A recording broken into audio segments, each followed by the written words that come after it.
जेलच्या अधिकाऱ्यांनी ते बंद केले होते आणि मला त्याचं काही कल्पना नव्हती.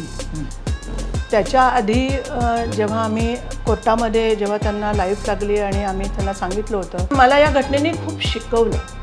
जगामध्ये कसं राहायचं, सामान्य जनतेशी कसं वागायचं. असं नाही आहे की एका व्यक्तीमुळे होते. आणि एका ब्राह्मण कुटुंबामध्ये जेव्हा अशी घडी इथे येऊन इथे प्रत्यक्ष जागा तुम्हाला मिळणार नाही, तर तुम्हाला मी मिळवून देतो. नमस्कार, मुंबई आउटलुकमध्ये तुमचं स्वागत आहे. मी विक्रांत मलावडे. आता सध्या राज्यामध्ये अतिशय जोरामध्ये राजकीय वारे जोरात वाहू लागलेत. या सगळ्यामध्ये कोण उमेदवार आहे, कोणाचे किती उमेदवार निवडून येणार, हे सगळं चालू असताना बऱ्याच महाराष्ट्राला एक खूप मोठा राजकारणाचा इतिहास आहे. प्रचंड घडामोडी भूतकाळात घडलेल्या आहेत. काही प्रश्न अनुत्तरित असतात, काहींची उत्तरं लोक आपापल्या मर्जीने, आपापल्या चांगल्यासाठी, वाईटासाठी किंवा स्वतःच्या मतीने स्वतःचं ज्ञान पाजळण्यासाठी देखील उत्तरं आपल्यासमोर येत असतात. पण काही प्रश्नांची उत्तरं ही बंद दाराआडच राहतात आणि ती प्रश्नांची उत्तरं लोकांना बऱ्याचदा जाणून घ्यायची असतात. आणि ही लढाई बऱ्याचदा अशी लढाई असते की ती स्वकीयांची असते आणि मग त्यातून खरे हेवेदावे सुरू होतात, वाद सुरू होतात आणि त्याचं राजकारण वेगळं होतं. या सगळ्यांवरती चर्चा करण्यासाठी एक वेगळा विषय, एक वेगळी घटना, एक वेगळी गोष्ट आज आम्ही मुंबई आउटलुकच्या माध्यमातून प्रेक्षकांसाठी घेऊन येतो आहे. आज माझ्यासोबत स्टुडिओमध्ये आहेत सारंगीताई महाजन. मॅम, स्टुडिओमध्ये तुमचं स्वागत आहे. नमस्कार. मी डायरेक्ट पहिल्या प्रश्नाकडे येईल, असं की बराच काळ लोटला आहे. एक गोष्ट प्रामुख्याने लोकांच्या चर्चेमध्ये आहे, पुस्तकांमध्ये आहे, वर्तमानपत्रामध्ये त्यांच्या पद्धतीने येते, ती म्हणजे प्रवीण महाजन यांचा मृत्यू नैसर्गिक होता की घातपात होता? आता त्या गोष्टीला बरेच वर्ष लोटून गेले. 18 वर्ष झाले जवळजवळ. घातपात होता असं म्हणावं लागेल. माझ्या दृष्टिकोनातून तर मला असं म्हणायचं आहे की त्यांचे गोळ्या औषधं बंद करण्यात आले होते. अच्छा. हां, जेलच्या अधिकाऱ्यांनी ते बंद केले होते आणि मला त्याचं काही कल्पना नव्हती. त्याच्या आधी जेव्हा आम्ही कोर्टामध्ये जेव्हा त्यांना लाईफ लागली आणि आम्ही त्यांना सांगितलं होतं कोर्टामध्ये वकिलांच्या मार्फत की त्यांना डायबिटीस, हेवी डायबिटीस आहे आणि ब्लड प्रेशर पण आहे, तर त्यांच्या गोळ्या त्यांना कंटिन्यू देण्यात याव्या आणि त्यांना कुठलंही हार्डवर्क देण्यात येऊ नये. त्याप्रमाणे त्यांनी ओके केलं होतं जेलच्या अधिकाऱ्यांनी आणि त्यांना कॉम्प्युटरवरचं थोडं बहुत जे नॉलेज होतं त्यावर त्यांना काम दिलं होतं. आणि ते पेशेने त्यांच्या पूर्ण आमचं महाजन घराणं शिक्षकी घराणं असल्यामुळे तिथं शिकवायचं काम करायचे. ते जेलमधले जेवढे कैदी असायचे 10वी 12वी पास करून द्यायचे, त्यांना इंग्लिश शिकवायचे, हवालदार लोकांना इंग्लिश शिकवायचे. त्याच्यामुळे त्यांचा तो एक आवडीचा पेशा होता, त्यामुळे त्यांनी ते पूर्ण केलं होतं त्याच्यात. आणि बाकी तर ती साने गुरुजी कक्ष होता तिथं खूप मोठा आपल्या नाशिक जेलला, तर त्या साने गुरुजी कक्षामधल्या जवळजवळ त्यांनी सगळे पुस्तकं वाचून काढलेत. 24 तासापैकी 20 तास त्यांचं वाचनच असायचं.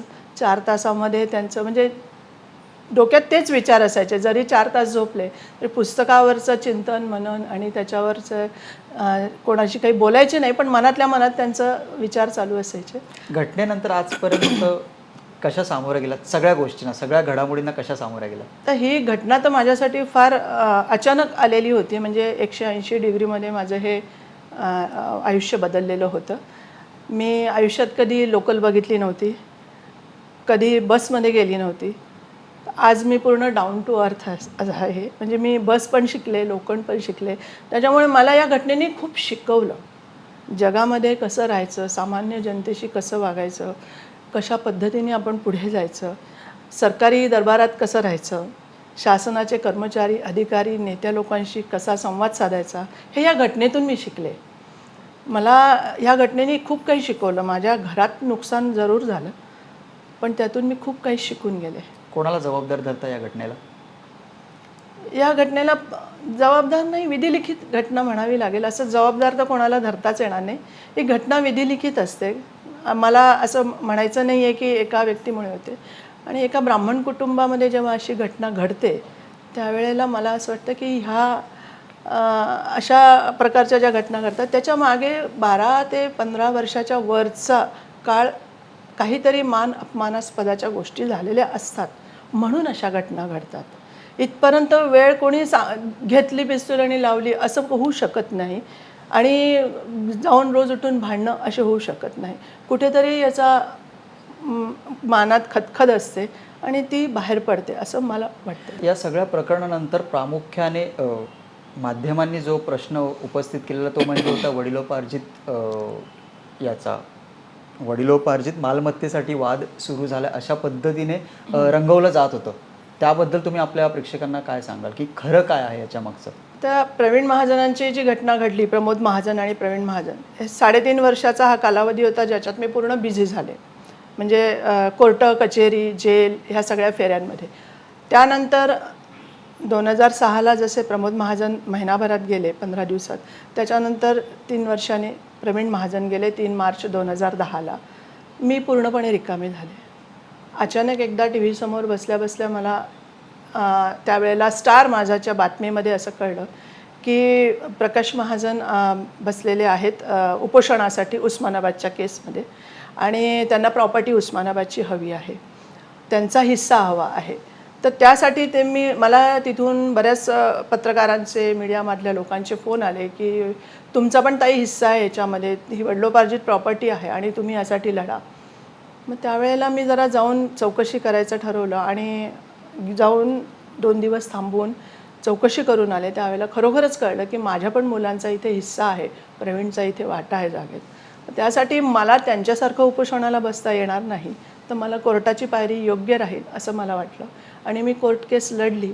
आता ती शेवटाला आली आहे. ते धनंजय मुंडेंवरती पण आता हो, आता ही उस्मानाबादची कोर्ट केस संपली आणि धनंजय मुंडेवर मी केस टाकलेली आहे. आता मागच्या गुरुवारीच टाकलेली आहे. त्याचं कारण असं आहे की प्रवीणच्या नावाची जागा परळी वैजनाथ इथे जिरेवाडीला आहे. तर हे आम्हाला माहिती नव्हतं आणि ह्या लोकांना, आमच्या घरच्या लोकांना सगळ्यांना माहिती होतं. पण ज्या वेळेला आम्हाला एका व्यक्तीने फोन केला की इथे जी तुमच्या नावाची जागा आहे त्या जागेवर पंकजा मुंडे आणि धनंजय मुंडेने कब्जा केलेला आहे आणि ते एक झोपडं बांधलं आहे, गाई गुरं चरतात आहे आणि त्यांची ती जागा तुमची लाटणार, त्याच्याऐवजी तुम्ही इथे येऊन इथे प्रत्यक्ष जागा तुम्हाला मिळणार नाही, तर तुम्हाला मी मिळवून देतो.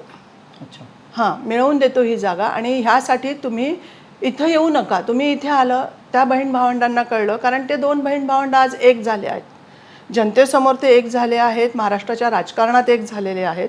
त्याच्यामुळे तुम्हाला ही जागा मिळणार नाही. तर मी त्यांना एकच म्हटलं, परळी काय त्यांच्या मालकी हक्काची आहे का? तर म्हणले नाही, तुम्ही समजत नाही ताई, तुम्हाला माहिती नाही, तुम्ही असं बोलू नका, तुम्हाला तुमच्या घरचेच लोक त्रास देतात आहे आणि आता पुन्हा तुमचेच घरचे लोक त्रास देतील आहे.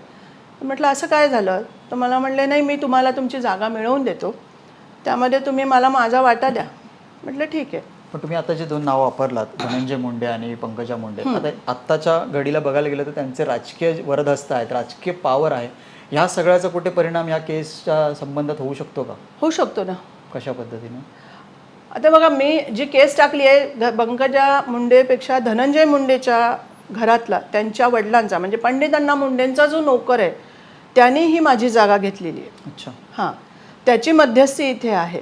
त्याने येऊ दिलं नाही. माझ्या नावाची फ्रॉड सही करून 7/12वरून नाव प्रवीण महाजनांचं काढून आमच्या तिघांचं लावलं.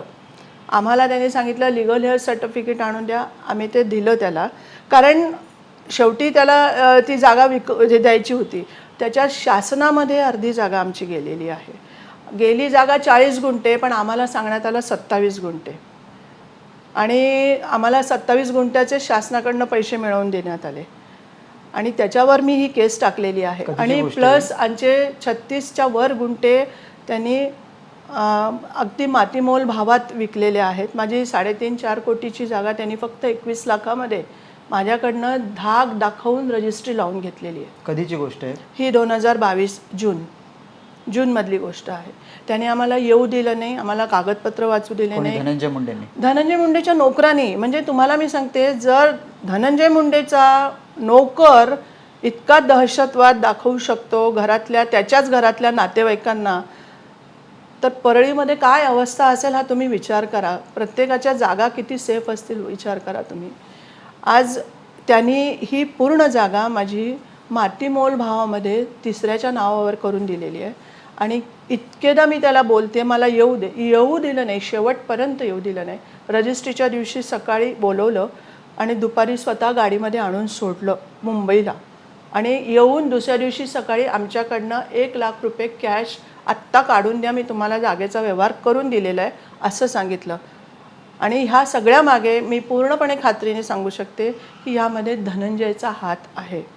तोच हे करू शकतो. कारण 1.5 वर्षापासनं जशी मला ही जागा कळली होती की रजिस्ट्री माझी फसवून लावल्या गेली, त्यावेळेला मी पहिल्यांदा पवारसाहेबांकडे गेले. तर पवारसाहेबांनी मला सांगितलं की मी धनंजयशी बोलतो, नात्यामध्ये वाद नकोत, तर तुम्हाला मी हे जागा मिळवून देण्यासाठी बोलतो किंवा त्याचं काय सेटलमेंट असेल ते करून देईल. त्यांनी ऐकलं नाही. त्याच्यावर 2 महिने गेले. पुन्हा मी एकदा यशवंतराव चव्हाण त्यांच्या ऑफिसला गेले. तिथे गेल्यानंतरही त्यांनी मला सांगितलं की त्यांनी माझ्यासमोर धनंजयला फोन लावून दिला आणि धनंजयशी स्पीकरवर बोलले आणि सांगितलं की यांचा विषय लवकरात लवकर मिटवा. तरीसुद्धा धनंजयनी ऐकलं नाही. 1.5 वर्ष मी फॉलोअप करत होते. राजश्रीला भेटले, त्याच्या घरी जाऊन भेटले, सिटाडेलमध्ये त्याच्या स्वतःच्या तिथे राहत होता तिथे भेटले. आता तर तो मंत्री झाल्यापासून जो बंगल्यात जातो तिथे पण मी 2-3दा गेलेले. परळीला 2-4दा त्याच्या घरी गेले.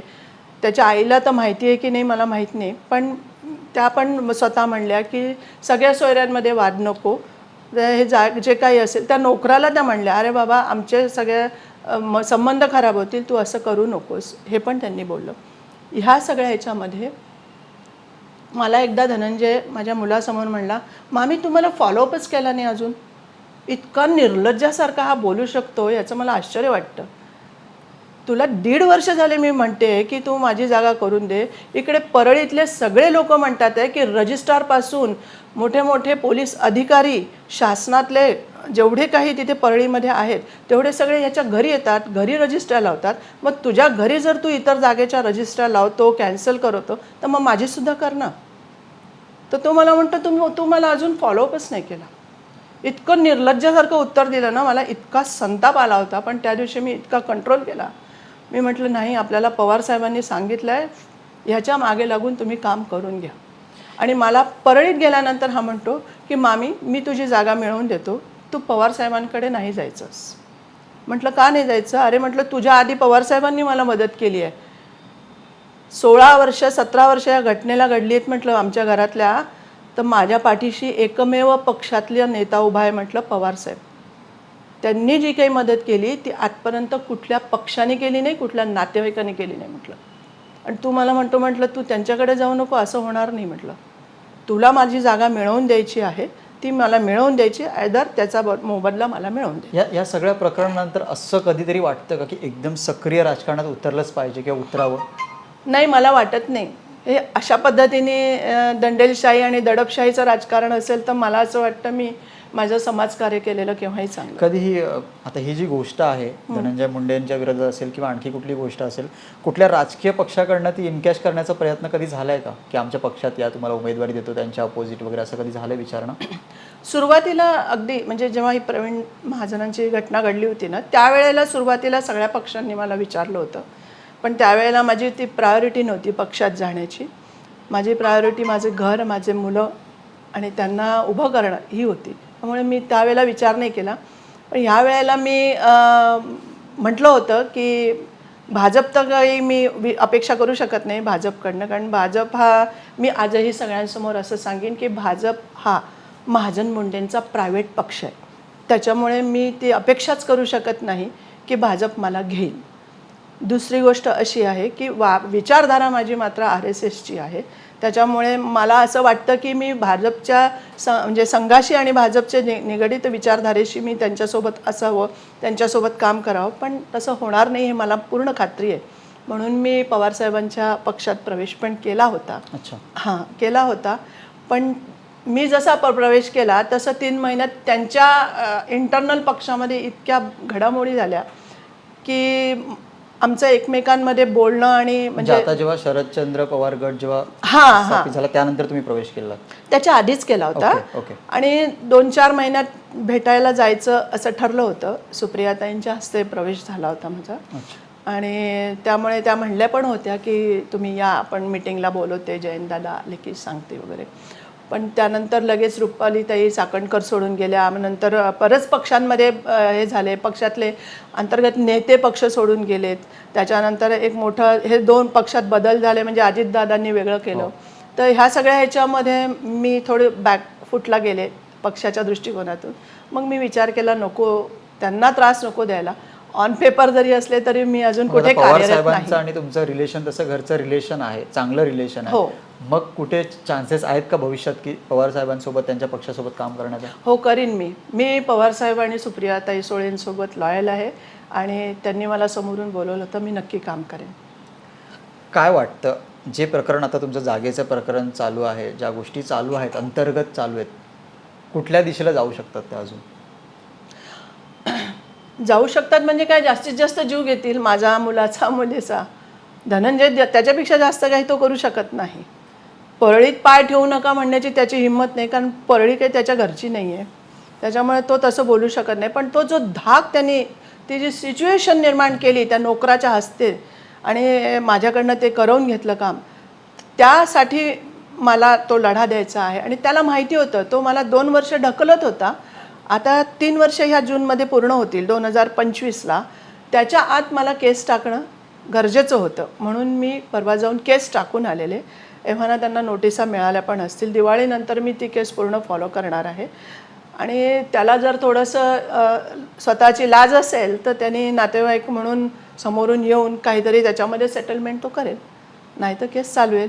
त्यांनी जर माझ्याशी केस चालवली तर तो जिंकणार नाही, हे मी लिहून देते.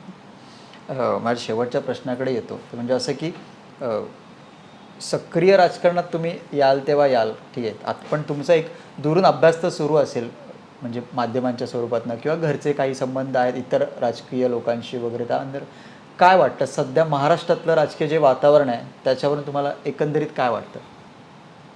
महाराष्ट्राच्या राजकारणाचं बघितलं तर मला असं वाटतं आपण कुठेच जाऊ नये. माझं समाजकाम, माझं सोशल ॲक्टिव्हिटी हे खूप छान आहे.